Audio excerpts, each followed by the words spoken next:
საქართველოს პირველმა ლედიმ ქუთაისში დღის ცენტრი გახსნა დაწესებულება 18 წლამდე ასაკის შეზღუდული შესაძლებლობების მქონე 30 ბავშვისთვის არის გათვალისწინებული.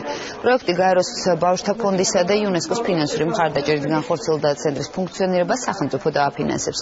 დასვე სანდრა ელისაბედ რულოვსი სამტრედიაში იმყოფებოდა პირველი ლედი რამდენიმე საჯარო სკოლას ესტუმრა და ჯანსაღი ცხოვრების წესის ინიციატივის პარალელში ბავშვებს შეხვდა.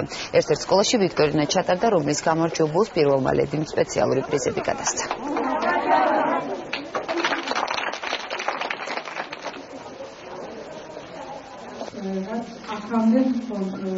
განსაკუთრებული დღის ცენტრია, იმიტომ ამ ცენტრში ყოველ დღე ივლის 0-დან 18 წლამდე შეზღუდული შესაძლებლობის მქონე ბავშვები.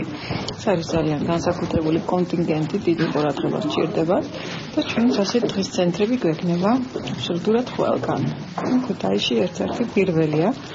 ძალიან მიხარია. დღის ცენტრი არის ერთ-ერთი უმნიშვნელოვანესი კომპონენტი, როგორც პრევენციული ღონისძიებების კუთხით, ბავშვთა მიტოვების თვალსაზრისით, ასევე იმ სოციალურად დაუცველი ოჯახების ხელშესაწყობად, რომელთაც ჭირდებათ ყველაზე მეტი დახმარება, სწორედ ამ კუთხით, რომ დღის ცენტრი ემსახურება მათ შვილებს, ეს ეხება როგორც ჯანმრთელ ბავშვებს, ასევე შეზღუდული შესაძლებლობის მქონე ბავშვებს.